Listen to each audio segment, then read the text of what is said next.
Hello बच्चों, चलिए प्रश्न पढ़ते हैं। यदि A vector, B vector, C vector इस प्रकार के मात्रक सदिश हैं कि A vector plus B vector plus C vector बराबर 0 वेक्टर है, तो A dot B plus B dot C plus C dot A का मान है।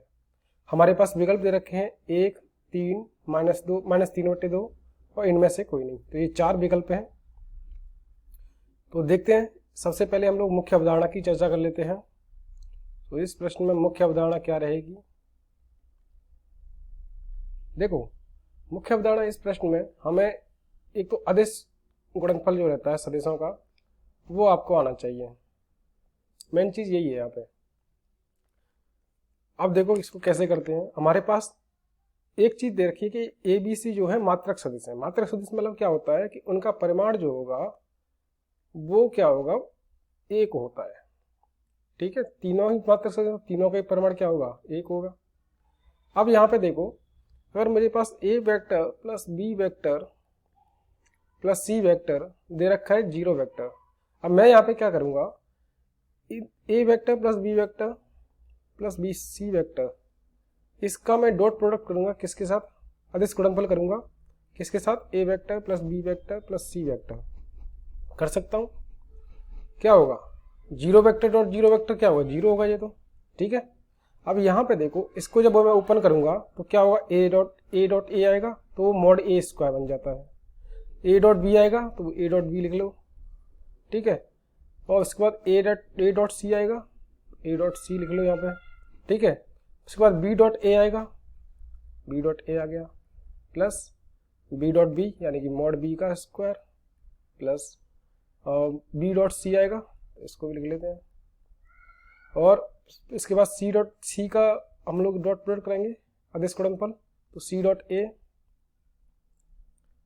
और सी डॉट बी प्लस सी डॉट सी यानी कि मॉड सी वेक्टर का स्क्वायर बराबर क्या होगा, 0 होगा। अब यहाँ पे एक चीज ध्यान रखने वाली बात है कि हमारे पास एक प्रॉपर्टी होती है, गुणधर्म होता है इसमें सदिशों का, कि जो ए वेक्टर डॉट बी वेक्टर करते हैं तो वो बराबर होता है बी डॉट ए के, कोई दिक्कत नहीं होती है। लेकिन जो सदिश गुणनफल करेंगे तो उसमें नेगेटिव आ जाता है, ये ध्यान रखना। इसमें दो सदिशों का अगर इंटरचेंज में गुणनफल अदिश गुणनफल कर रहे हैं तो कोई दिक्कत नहीं है, वो बराबर होते हैं।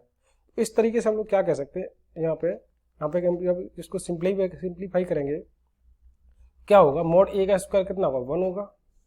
ए डॉट बी और यहाँ पे आ रहा है एक बी डॉट ए, ये रहा है, तो ये दोनों बराबर हैं, तो इसको ले सकते हैं 2 ए डॉट बी। ठीक है, अब यहाँ पे क्या आएगा, देखो एक और चीज आएगी कि ए डॉट यहाँ पे आएगा बी डॉट सी और यहाँ पे सी डॉट बी, तो बराबर होंगे दोनों, तो यहाँ पे लिख सकते हैं इसको 2 बार 2 बी डॉट सी। ठीक है, इसी तरीके से 2 सी डॉट ए आ जाएंगे। ठीक है, इसके बाद यहाँ पे मॉड बी वेक्टर आ रहा है, इसका स्क्वायर 1 होता है और इसका मॉड सी आ रहा है तो उसका भी 1 होता है, इक्वल टू 0। अब यहाँ पे 2 कॉमन आ जाएगा, 2 कॉमन आके आएगा, कितना आएगा, a dot B plus B dot C plus C dot a. ठीक है, बराबर प्लस 1 प्लस 1 प्लस 1 3 आ जाएगा ये, बराबर 0। अब यहाँ से देखो, A vector dot B vector plus B vector dot C vector plus C vector dot A vector कितना होगा, ये 3 रहेगा -3, और यहाँ पे 2 गुणा में है तो ये नीचे भाग में लग जाएगा, तो -3/2 होगा, जो उत्तर हो जाएगा।